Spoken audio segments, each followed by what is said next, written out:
નમસ્કાર વિદ્યાર્થી મિત્રો, EMRC યુટ્યુબ ચેનલ પર આપનું હાર્દિક સ્વાગત છે। હું છું મોહિત જોશી અને આજે હું તમને ધોરણ 12 કોમર્સની અંદર નામાના મૂળતત્વોની અંદર ભાગ 2 ની અંદર શેર મૂડીના વ્યવહારોમાં શેર જપ્ત કરવા અને જપ્ત કરેલા શેર ફરીથી બહાર પાડવા તેના વિશેની સમજૂતી તમને આપીશ। આપણે આગળના વિડીયોમાં આપણે શેર જપ્તી અને શેર જપ્ત કરેલા શેર ફરીથી કેવી રીતે બહાર પાડવા અને જપ્તીની રકમ મૂડી અનામતમાંથી કેવી રીતે લઈ જવાની તેના વિશેની સમજૂતી મેં તમને આપેલી છે। પણ હવે આજે અલગ પ્રકારનો દાખલો છે જેમાં જ્યારે શેર જપ્ત કરવામાં આવે છે ત્યારે શેર તો જપ્ત કરી લેવામાં આવે છે પણ પૂરેપૂરા શેર બહાર પાડવામાં આવતા ન હોય અને એ શેર બે ભાગમાં બહાર પાડવામાં આવે અલગ અલગ કિંમતો પ્રમાણે, ત્યારે આપણે એની ગણતરી કયા પ્રકારે કરીશું તેની સમજૂતી આજે તમે મેળવશો।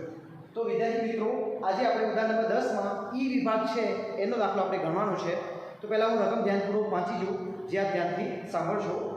ગિરીશ પાસેના 2000 ઇક્વિટી શેર શેડ્યુલ રૂપિયા 3 પ્રથમ હપ્તા વખતે અને શેડ્યુલ રૂપિયા 2 આખરી હપ્તા વખતે નહીં ભરી શકવાના કારણે તારીખ 11/10/2017 રોજ કંપની તેના શેર જપ્ત કર્યા।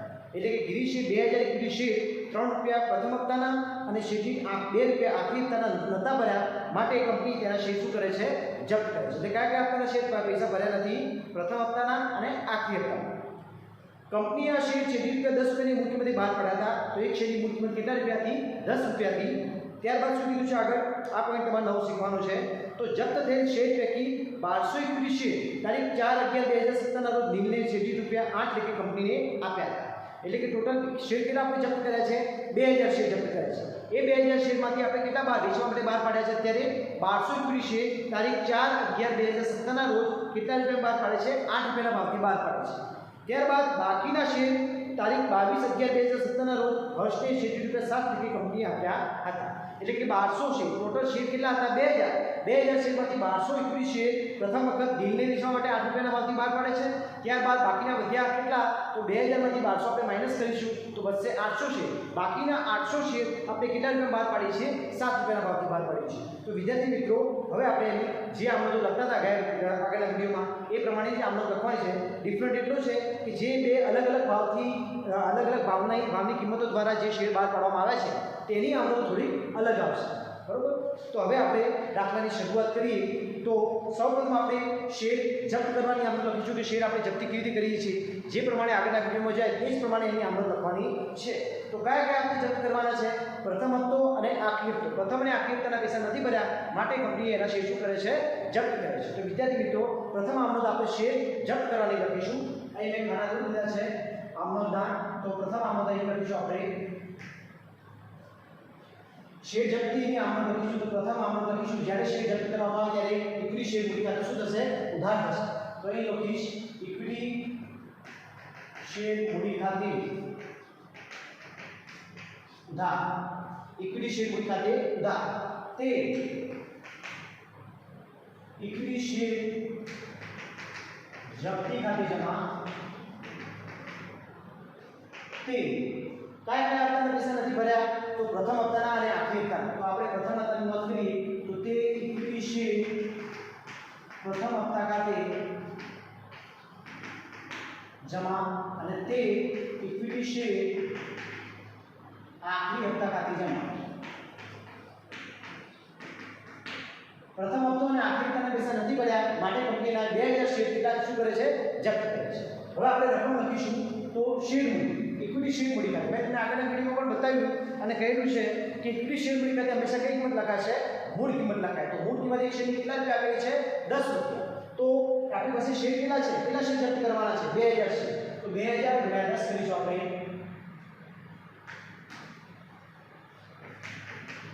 2000 ગુણ્યા 10 કરીશું એટલે 20000 રૂપિયા ઇક્વિટી શેર મૂડી ખાતે ઉધાર આવશે। ત્યારબાદ વિદ્યાર્થી મિત્રો, તે ઇક્વિટી શેર જપ્તી ખાતે જમા। આપણે જોયું તેમ ઇક્વિટી શેર જપ્તીની રકમ હંમેશા છેલ્લે જ લખવી, એના પછી આપણે નોંધ કરીએ તો તે ઇક્વિટી શેર પ્રથમ હપ્તા ખાતે જમા। તો પ્રથમ હપ્તાના કેટલા રૂપિયા કંપની નથી ભર્યા? તો પ્રથમ હપ્તાના અહીં આપેલા છે 3 રૂપિયા। તો આપણી પાસે શેર કેટલા છે? 2000। તો 2000 શેર ગુણ્યા 3, 2000 ગુણ્યા 3 કરીએ એટલે 6000 રૂપિયા પ્રથમ હપ્તા ખાતે શું આવશે? જમા આવશે। ત્યારબાદ ઇક્વિટી શેર આખરી હપ્તા ખાતે જમા। તો આખરી હપ્તાને કેટલા રૂપિયા નથી ભર્યા, માટે એના શેર જપ્ત કરી છે આપણે। તો આખરી હપ્તાના 2 રૂપિયા ભર્યા નથી, તો 2000 ગુણ્યા 2 એટલે અહીં આખરી હપ્તા ખાતે કેટલા આવશે? 4000 આવશે। હવે વિદ્યાર્થી મિત્રો ઇક્વિટી શેર જપ્તી ખાતે જમા. જપ્તીની રકમ હંમેશા આપણે છેલ્લે એટલા માટે લખીએ છીએ કારણ કે જે ડિફરન્ટ આવે ઉદાહરણ જમા બાજુનો એ ડિફરન્ટ આપણે જપ્તી ખાતે લઈ જઈએ છીએ. તો એ જોવાની કે કઈ રકમ સૌથી વધુ વખત ઉધાર થઈ છે કે જમા થઈ છે. તો આપણે જોઈ શકીશું કે ઇક્વિટી શેરની ખાતે ઉધાર કેટલા કર્યા છે 10 રૂપિયા અને પ્રથમ હપ્તા ખાતે 3 રૂપિયા અને આખરી હપ્તા ખાતે કેટલા છે 2 રૂપિયા. તો ઉધાર બાજુ 10 રૂપિયા છે એ મોટી રકમ છે. તો 10 રૂપિયામાંથી 3 ને 5 બાદ કરીશું. 10 રૂપિયામાંથી આ 3 ને 5 બાદ કરીએ ત્યારે વધ્યા કેટલા 5 રૂપિયા વધ્યા. 5 રૂપિયા આપણે કોના ખાતે લખીશું શેર જપ્તી ખાતે. તો વિદ્યાર્થી મિત્રો 10 રૂપિયામાંથી 3 ને 5 રૂપિયા બાદ કરીએ બાકીના વધ્યા 5 રૂપિયા. એ 5 રૂપિયા આપણે ઇક્વિટી શેર જપ્તી ખાતે લખીશું. તો 2000 શેર ગુણ્યા 5 એટલે અહીં ઇક્વિટી શેર જપ્તી ખાતે કેટલા આવશે 10000 આવશે. કેટલા આવશે 10000 આવશે. હવે વિદ્યાર્થી મિત્રો આ થઈ ગયા ઇક્વિટી શેર જપ્ત થઈ ગયા. ઇક્વિટી શેર જપ્તીની જે આમનોંધ આપણે આગળના વિડીયોમાં લખી એ જ પ્રમાણેની આમનોંધ મેં અત્યારે તમને બતાવી છે. હવે આપણે શેર જપ્ત કરેલા છે શું કરીશું બીજા નંબરની આમનોંધ બહાર પાડીશું. જપ્ત કરેલા છે જ્યારે બહાર પાડીએ ત્યારે આપણે વાંચીશું કે ટોટલ શેર કેટલા હતા 2000 અને હું નોંધ કરું છું ટોટલ 2000 શેર છે. એમાંથી કેટલા શેર વેચવા માટે પ્રથમ વખતની બહાર પાડે છે. તો પ્રથમ વખતે કેટલા બહાર પાડે છે 1200 ઇક્વિટી શેર. કેટલા બહાર પાડે છે 1200 ઇક્વિટી શેર વેચે છે. કોને વેચે છે તો 1200 ઇક્વિટી શેર વેચે છે નીલને. ત્યારબાદ 2000 માંથી 1200 ઇક્વિટી શેર બાદ કરીએ તો વધશે કેટલા 800 ઇક્વિટી શેર. આ 800 ઇક્વિટી શેર કોને વેચે છે અલગ ભાવથી વેચે છે. તો 800 ઇક્વિટી શેર હર્ષને વેચે છે. તો બે વખત 2000 શેર જપ્ત કરીએ છીએ એમાંથી બે વખત 1200 ને 800 બે વખત અલગ અલગ કિંમતે શેર ફરીથી બહાર પાડે છે. તો વિદ્યાર્થી મિત્રો પ્રથમ વખતે આપણે 1200 ની ગણતરી કરીશું કે પહેલા કેટલા શેર વેચવા માટે બહાર પાડે છે 1200 ઇક્વિટી શેર. તો 1200 ઇક્વિટી શેર કોને વેચવા માટે બહાર પાડે છે નીલને. કેટલા રૂપિયાના ભાવથી તો 1200 ઇક્વિટી શેર 8 રૂપિયાના ભાવથી ફરીથી કંપની બહાર પાડે છે. જ્યારે કંપની ઇક્વિટી શેર બહાર પાડે વેચવા માટે ત્યારે આપણી પાસે આ જે પૈસા આપણી પાસે આવશે ને આયેલા પૈસા આપણે ક્યાં ભરીશું બેંકમાં ભરીશું. તો બેંક કોણ થઈ લેનાર માટે નિયમ મુજબ લેના ખાતે આપણે શું કરીશું ઉધાર કરીશું. તો બેંક ખાતે ઉધાર બીજી નોંધ કરીશું આપણે બેંક ખાતે ઉધાર ઇક્વિટી શેર જપ્તી ખાતે ઉધાર તે ઇક્વિટી શેર મૂડી ખાતે જમા. વિદ્યાર્થી મિત્રો પ્રથમ નોંધ કરી છે બેંક ખાતે ઉધાર. આપણે 1200 ઇક્વિટી શેર કેટલા રૂપિયાના ભાવથી બહાર પાડીએ છીએ તો 1200 ઇક્વિટી શેર આપણે 8 રૂપિયાના ભાવથી બહાર પાડીએ છીએ. તો 1200 ગુણ્યા 8 કરીશું આપણે 1200 ગુણ્યા 8 કરીશું એટલે 9600 રૂપિયા બેંક ખાતે ઉધાર આવશે. 9600 રૂપિયા બેંક ખાતે શું કરીશું આપણે ઉધાર કરીશું કારણ કે 1200 ઇક્વિટી કેટલા રૂપિયા ભાવથી બહાર પાડે છે 8 રૂપિયાના ભાવથી બહાર પાડે છે. ત્યારબાદ ઇક્વિટી શેર જપ્તી ખાતે જમા ઉધાર જપ્તીની રકમ હંમેશા આપણે છેલ્લે લખવાની છે. તો બાકી રાખીએ આપણે તે ઇક્વિટી શેર મૂડી ખાતે જમા. શેર મૂડી ખાતે હંમેશા કઈ કિંમત લખવાની હોય 1200 શેર અને શેરની મૂળ કિંમત કેટલા રૂપિયા છે 10 રૂપિયા. મૂળ કિંમત જ આપણે લખી છે તો 1200 ને 10 કરી એટલે 12000 રૂપિયા 12000 રૂપિયા ઇક્વિટી શેર મૂડી ખાતે શું આવશે જમા આવશે. ત્યારબાદ વિદ્યાર્થી મિત્રો આપણે શેર જપ્તી રકમ લખવાની છે. તો જોવાની કે જમા કેટલા થયા છે 10 રૂપિયા થયા છે અને ઉધાર કેટલા થયા છે 8 રૂપિયા. તો 10 રૂપિયામાંથી 8 રૂપિયા બાદ કરો વધ્યા કેટલા રૂપિયા 2 રૂપિયા. એ 2 રૂપિયા ડિફરન્સ આપણે કોના ખાતે લઈ જવાનો શેર જપ્તી ખાતે. તો 1200 ઇક્વિટી શેર ગુણ્યા 2 કરીશું એટલે 2400 રૂપિયા ઇક્વિટી શેર જપ્તી ખાતે શું આવશે ઉધાર આવશે. તો વિદ્યાર્થી મિત્રો આ આપણે શેર શું કરી નાખ્યા 8 રૂપિયાના ભાવથી 1200 ઇક્વિટી શેર પરથી બહાર કાઢ્યા. હવે 1200 શેરની રકમ શેર જપ્તી રકમ આપણે કયા ખાતે લઈ જવાની મૂડી અનામત ખાતે પહેલા લઈ જઈએ. તો ત્રીજી આપણે લખીશું ઇક્વિટી શેર જપ્તી ખાતે ઉધાર તે મૂડી અનામત ખાતે જમા. વિદ્યાર્થી મિત્રો કાલે આપણે જોયું તે પ્રમાણે કે અહીં શેર જપ્તી રકમ મૂડી અનામત ખાતે લઈ જવાની હોય ત્યારે આપણે જોવું પડે કે આપણે કેટલા શેર જપ્ત કર્યા હતા કેટલા શેર બહાર પાડ્યા છે. પૂરેપૂરા બહાર પાડ્યા તો કોઈ ગણતરી કરવાની રહેતી નથી. પણ મેં તમને કાલ સમજાવ્યું તેમ જો પૂરેપૂરા શેર જેટલા શેર જપ્ત કર્યા હોય એમાંથી અડધા જ શેર ફરીથી બહાર પડતા હોય તો એ અડધા શેરની ગણતરી કેવી રીતે કરવાની તેની સમજી હું તમને સમજાવીશ. તો અહીં શેર જપ્તી ખાતે ઉધાર કે મૂડી અનામત ખાતે જમા. તો અહીં જોઈએ આપણે ઇક્વિટી શેર જપ્તી ખાતે જમા કેટલા છે 10000 રૂપિયા છે. ત્યારથી જોઈશું પ્રથમ આમનોંધમાં કે ઇક્વિટી શેર જપ્તી ખાતે જમા કેટલા છે 10000. આ 10000 રૂપિયા કેટલા શેર ઉપર આપેલા છે તો 2000 શેર. કેટલા શેર ઉપર આપેલા છે 2000 શેર, તો 2000 શેર ઉપર 10000 રૂપિયા, તો અહીં કેટલા શેર છે 1200 શેર, તો 1200 શેર ઉપર કેટલા, એ રીતે કે ત્રિરાશિ મૂકવી પડશે. ત્રિરાશિ હું અહીં મૂકું છું કે 2000 શેર ઉપર 2000 શેર ઉપર કેટલા રૂપિયા મળે છે 10000 રૂપિયા, તો 1200 શેર ઉપર કેટલા, એટલે કે 1200 શેર ઉપર આપણને કેટલી કિંમત મળે. તો અહીં ક્રોસ ગુણાકાર કરીશું આપણે કે 2000 1200 ગુણ્યા 10000 ભાગ્યા 2000, 1200 ગુણ્યા 10000 ભાગ્યા 2000 કરીશું તો આપણને કિંમત મળશે 6000. વિદ્યાર્થી મિત્રો ક્રોસ ગુણાકાર કર્યો છે આપણે 1200 ગુણ્યા 10000 ભાગ્યા 2000 કર્યા છે, તો અહીં સરવાળો મળશે આપણને, જવાબ મળશે 6000. તો આ 6000 રૂપિયા મળ્યા, એમાંથી આપણે જોવાનું કે બીજી આવકની અંદર ઇક્વિટી જપ્તી ખાતે કોઈ રકમ ઉધાર થઈ છે કે નથી થઈ.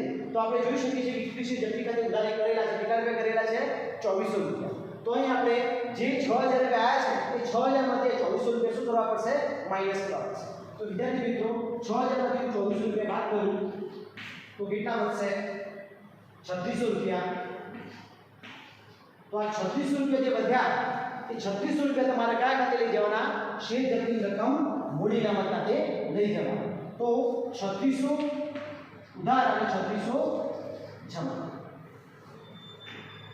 વિદ્યાર્થી મિત્રો 1200 ઇક્વિટી શેર આપણે ફરીથી વેચવા માટે 8 રૂપિયાના ભાવથી બહાર પાડી દીધા અને એની રકમ જે જપ્તીની રકમ આપણે કેવા લઈ ગયા, મૂડી અનામત ખાતે લઈ ગયા. હવે આપણી પાસે શેર કેટલા વધ્યા છે, તો અહીં જોઈએ આપણે કે 2000 શેર હતા, એમાંથી 1200 શેર તો આપણે કોને વેચી નાખ્યા, નીલને વેચી નાખ્યા. તો બાકી વધ્યા કેટલા 800 ઇક્વિટી શેર. તો આ 800 ઇક્વિટી શેર આપણે કેટલા રૂપિયાના ભાવથી બહાર પાડી છીએ, તો 800 ઇક્વિટી શેર આપણે 7 રૂપિયાના ભાવથી ફરીથી બહાર પાડી છે. તો પછી બહાર પાડવાની જ આપણે લખવાની છે. તો અહીં આપણે લખીશું બહાર પડી ત્યારે બેંક ખાતે ઉધાર, ઇક્વિટી શેર જપ્તી ખાતે ઉધાર કે ઇક્વિટી શેર મૂડી ખાતે જમા. ફરીથી આપણે 1200 ઇક્વિટી શેર 800 ઇક્વિટી શેર 7 રૂપિયાના ભાવથી બહાર પાડી છે. તો આ એ પૈસા આપણી પાસે આવશે ને, આ પૈસા આપણે બેંકમાં ભરીશું. તો આપણે લખીશું આપણે બેંક ખાતે ઉધાર, ઇક્વિટી શેર જપ્તી ખાતે ઉધાર, તે ઇક્વિટી શેર મૂડી ખાતે જમા. વિદ્યાર્થી મિત્રો હવે બેંક ખાતે ઉધાર તો કેટલા રૂપિયા બહાર પાડ્યા, 800 ઇક્વિટી શેર. તો 800 ઇક્વિટી શેર આપણે કેટલા રૂપિયા બહાર પાડી છે, 7 રૂપિયાના ભાવથી બહાર પાડી છે. તો 800 રૂપિયા 800 ઇક્વિટી શેર ગુણ્યા 7 કરીએ, 800 ગુણ્યા 7 કરીએ એટલે અહીં આવશે 5600 રૂપિયા બેંક ખાતે ઉધાર આવશે. કેટલા રૂપિયા આવશે 5600. ત્યારબાદ ઇક્વિટી શેર જપ્તી ખાતે ઉધાર કે ઇક્વિટી શેર મૂડી ખાતે જમા. જપ્તીની રકમ હંમેશા છેલ્લે લખીશું. તો ઇક્વિટી શેર મૂડી ખાતે જમા, તો એ શેર કેટલા છે આપણી પાસે 800 છે અને એક શેરની મૂડી કિંમત કેટલા રૂપિયા છે 10 રૂપિયા. તો 800 ને 10 કરો એટલે 8000 રૂપિયા શેર મૂડી ખાતે શું આવશે, જમા આવશે.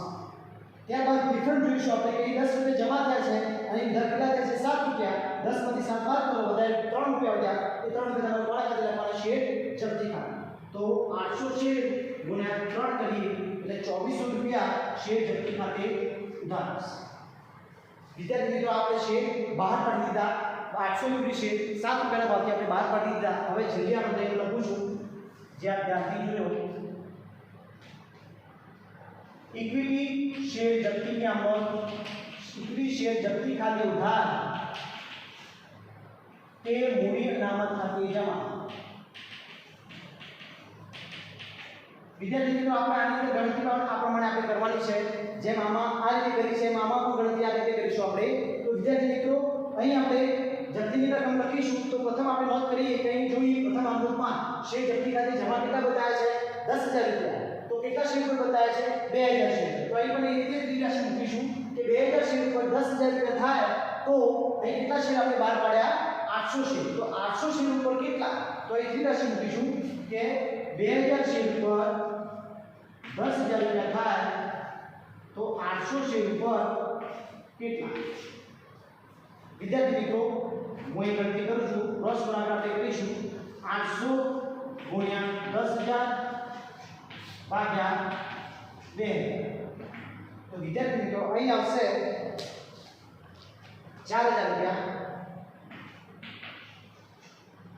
800 ગુણ્યા 10000 ભાગ્યા 2000 કરીએ એટલે કેટલા આવશે 4000. તો અહીં 4000 રૂપિયા. તો અહીં જોવાનું ઇક્વિટી જપ્તી ખાતે ઉધાર કેટલા છે તો એ જોઈશું આપણે કે ઇક્વિટી જપ્તી ખાતે ઉધાર કેટલા છે 2400 રૂપિયા. તો વિદ્યાર્થી મિત્રો આ 2400 રૂપિયા જે આમનો ઇક્વિટી જપ્તી ખાતે ઉધાર છે જો આપ્યા તો બાદ કરવાના, ના આપ્યા તો જે રકમ આપી છે 4000 રૂપિયા એ 4000 રૂપિયા આપણે મૂડી નામત માટે લખવી પડે. પણ અહીંયા આપેલા છે તો જોવાનું કે ઇક્વિટી જપ્તી ખાતે ઉધાર કેટલા આપ્યા છે 2400 રૂપિયા. આ 2400 રૂપિયા આમાંથી શું કરવાના બાદ કરવાના માઈનસ 2400 રૂપિયા. અહીં બચશે 1600 રૂપિયા. તો આ 1600 રૂપિયા તમારે ક્યાં લઈ જવાના મૂડી અનામત. તો 1600 ઉધાર અને 1600. વિદ્યાર્થી મિત્રો આ રીતે આપણે ઇક્વિટી શેર જપ્ત કરવાના અને જપ્ત કરેલા શેર ફરીથી બે ભાગમાં જો બહાર પાડવામાં આવે તો એની નોંધ આપણે કેવી રીતે લખવાની છે તેના વિશે સમજૂતી આજે તમને આગળની નોંધ આપણે આગળના વિડીયોમાં જોઈશું. નમસ્કાર.